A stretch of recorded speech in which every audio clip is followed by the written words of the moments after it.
Mr. President, hindi pwedeng sisihin na nagkulang tayo sa pagbibigay sa kanila. Kasi nga ang daming ang pera na nandyan. Hindi nila pinamimigay ang pera dun sa mga nangangailangan at tinuturuan din natin sila ng leksyon. Kung bigay ka ng bigay, nandun lang yung pera, hindi naman nagagamit. Paano naman yung mga ibang programa rin ng gobyerno na nangangailangan din ng funding? Yun nga yung sinasabi ko, pag meron kang siyempre, di ba, sinasabi natin, 5 yung anak mo, lahat yan kailangan pantay-pantay na mabigyan mo. Totoo yun. Pero sa lahat sa kanila, tinitignan mo rin kung sino may pangangailangan at sino naman ang may kakayanan na itayo rin ang kanyang sarili. Yun din ang sinasabi. Parang hindi makatuwiran yung makatuwiran yung 74.4 billion pesos reduction, wrong timing pa. Now that kung ano yung itinuturo natin sa PhilHealth, pinipressure natin sila, gagawin na nila, tapos ngayon parang pipilayan natin sila para magawa nila yung sinasabi natin gawin nila, Mr. President. Enzo Recto, kalaban ang katiwalian at kasinungalingan, kakampi sa katotohanan at kabutihan. That's what I'm pointing out. And bago malimutan, we also freed up 74 billion pesos, 74.4 billion pesos sa PhilHealth subsidy. Tama po yun? Which is under program, the appropriations. Tama po? Yes, Mr. President. Why did we have to do that, Mr. President? Sa dami na ng hindi pa tayo makakame up ng total amount of the fiscal space which we have freed up sa program appropriations because hindi natin alam yung how much of the 373 billion of new items under unprogrammed appropriations came from program. Hindi pa natin alam eh. But we will add to that the MPBF, we add to that the PGF na mga freed amounts plus the 74 of the PhilHealth. Kinailangan pa ba natin na i-zero talaga si PhilHealth to free up 74 billion pesos, Mr. President? I know, Mr. President, that's also the question of many. And I've thought about this long and hard.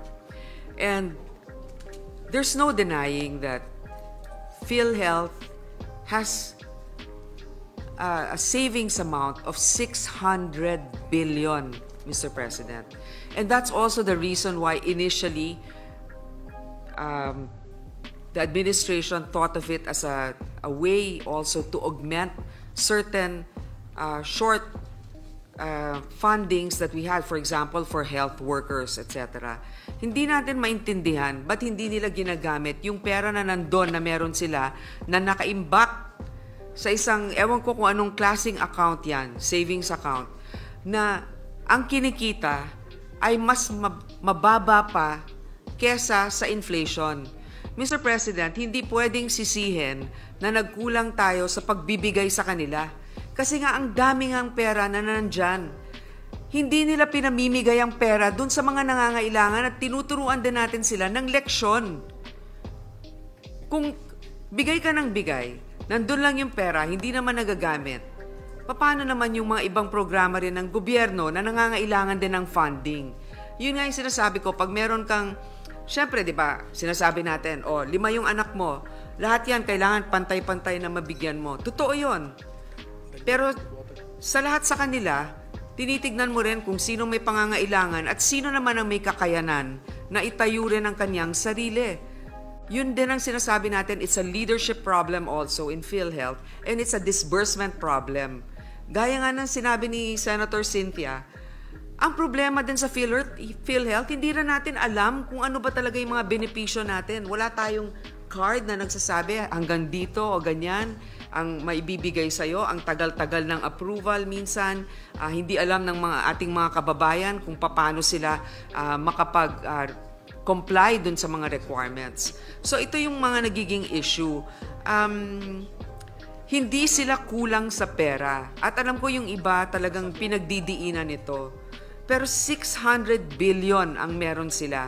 Samantalang, ang dami natin din pangangailangan pagdating sa edukasyon, pagdating sa infrastruktura, Alam mo, maganda talagang magbigay ng social protection, wealth transfer. Importante yan. Pero kailangan din natin ng wealth-generating initiatives kasi hindi natin mapopondohan ang mga ibang bagay na magbibigay ng suporta sa ating mga kababayan kung ang gobyerno ay walang programa na magpapalago ng ating ekonomiya. I'm reminded of the saying that health is wealth. But I don't think, Mr. President, that we can use funds meant for health so that we will justify this, that we will generate wealth for the nation. Mr. President, the budget of the DOH has increased from last year. So it may not have been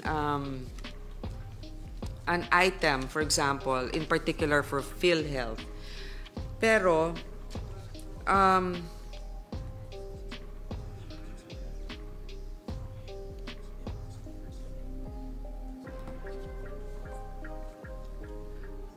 meron naman pong increase na nangyari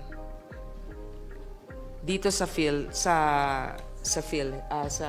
DOH from 241,602 in 2024. Yung BICAM natin nasa 247,923.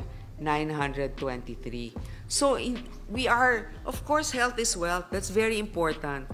But also, health, the financial situation of our country, the economy, and wealth-generating initiatives are important so that we can support social protection initiatives such as the health sector. Sige, mag-digress po tayo muna sa health sector. Pero napansin ko po na ang ating final amount sa Department of Health is 247.9 billion pesos sa BICAM report. Mas mababa by 25.7 billion pesos from the GAB, 273.7 billion pesos. So, binawasan pa rin natin ang DOH. And then, ang ating pampalubag loob lang ay yung level nung binawasan na, yung ending amount is still higher than the 2024 GAE amount. Yes, Mr. President. But why did we reduce it, Mr. President, by 25.7 billion pesos, which is a very significant amount also, Mr. President? Well, Mr. President, there are certain agencies that we also supported. Like, for example, the Department of Agrarian Reform. We had given them an increase for their budget. We also had given the state universities and colleges an increase in their budget. The DICT, we've also given them an increase. The Department of National Defense also has an increase. So, Mr. President, if possible, we would like to increase all. But then also because of the substantial budget allocation of other departments, we also made sure that departments that are also crucial have a respectable amount that they can operate with.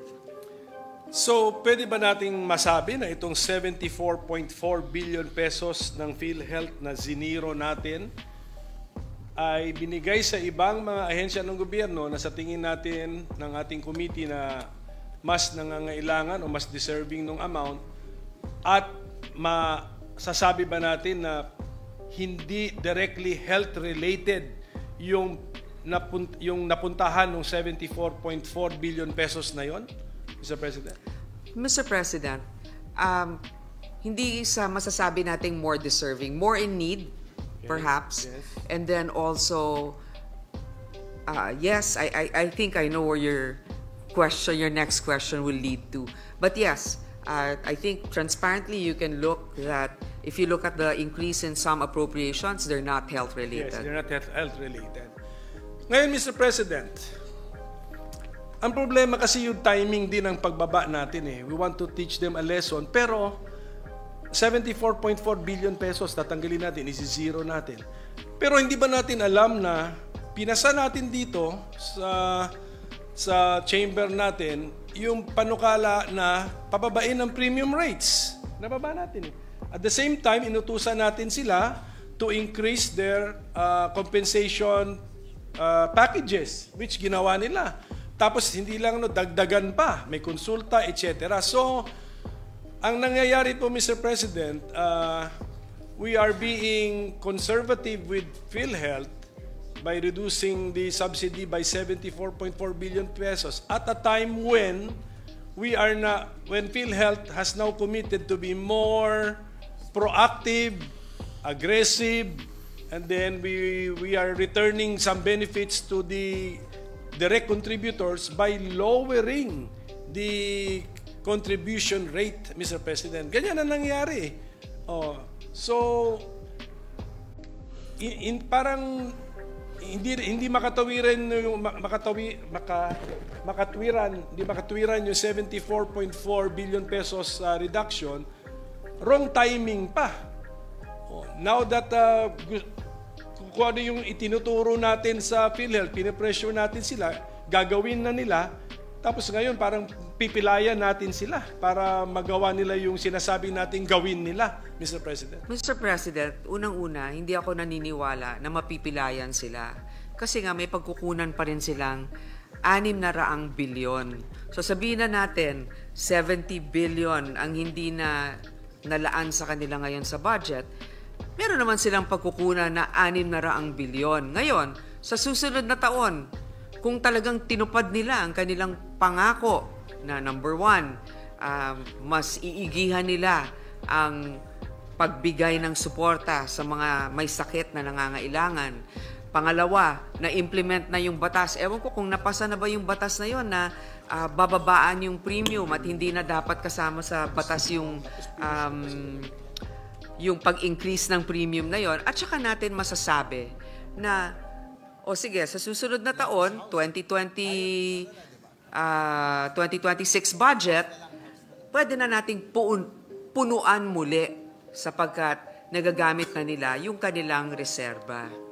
Nakalimutan ko nga i-mention na pinush ko nga sila na magkaroon ng dental services at ngayon nababasa natin that they are also offering dental services, Mr. President. Exactly, Mr. President. I think this can be evaluated. For example, you have a child who has committed something, you're teaching your child a lesson, hindi naman porket na nag-reform na kaagad ay ibibigay mo na muli. Kailangan mo nang patunayan rin na masusustain ito, magagawa niya talaga ng tuloy-tuloy. Kaya nga, dito, uulitin ko at alam ko marami rin ng magtataka dito, no? Pero 600 billion, may pera kang ganon.